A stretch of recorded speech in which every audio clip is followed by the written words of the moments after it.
Assalomu alaykum. Nogironligi bor fuqaroni oyligini hisoblash ko'rib chiqamiz.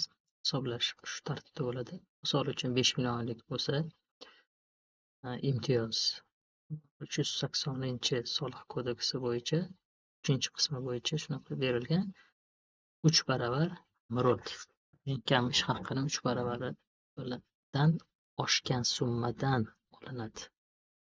3 baravari shu bo'ladi. Mana 3.813.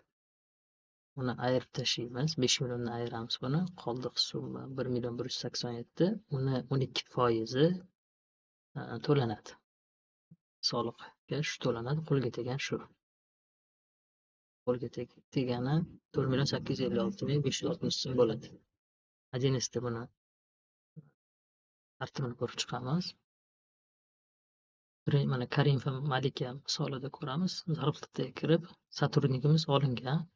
Sotrudnikimiz kirib, uni invalid ekanligini bildirib qo'yishimiz kerak. Mana pastida kadroviy dokumentini pastida установлена invalidность bor. Endi buni spravkasi bor. Keyin qachondan belgilangan, mana birinchidan boshlab birinchi guruh.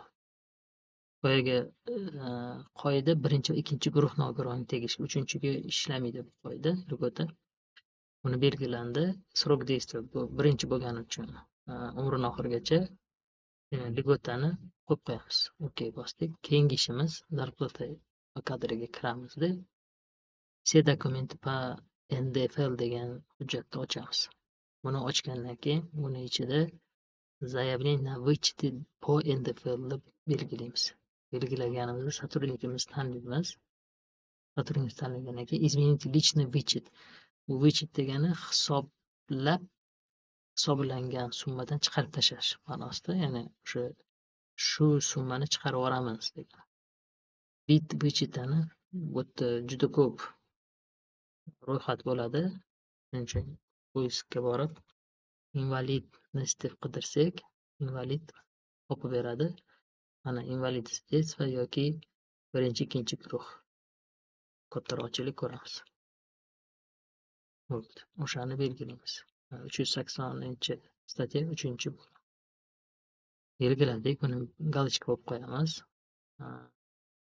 Biz bu yerda chistosini yanvardan ishga qabul qilgan paytda berib qo'yamiz. Hozir bu xato chiqardi. Tayyor, bu ikkinchi marta qilganimiz uchun hozir o'zi tayyor qilingan, shuni ochamiz. Mana yanvar 2026 berilgan 1-yanvardan belgilab qo'ydik. Shu tartib bir xil. Uni yopdik. Keyin nima qilamiz? Keyin shu tabelni qilamiz, начисленияni qilamiz. Начисленияni qilganimizda doполнительно bossak, o'zi avtomat hisoblab beradi. Keyin провести qilib, bu yerdan отчётiga расчетный listni ochsak, Karimovani ko'rsak, mana qo'liga oladigan mana выплаты chiqarib berdi. Shu tartibda qilinadi. Ehtiyot shart bitta hujjatni ko'ramiz. Adashib o'tdan qilib qo'yish kerak emas. Zarplata kadri spravочный настройкаning eng pastida ligota по НДФЛ bor. Bu ham shunga o'xshash. Lekin bu yerdan ham xuddi shu tartibda qilish noto'g'ri. Noto'g'ri hisoblaydi. Buni belgilash kerak emas. Bu 100% ligota degani. Va hech qanaqa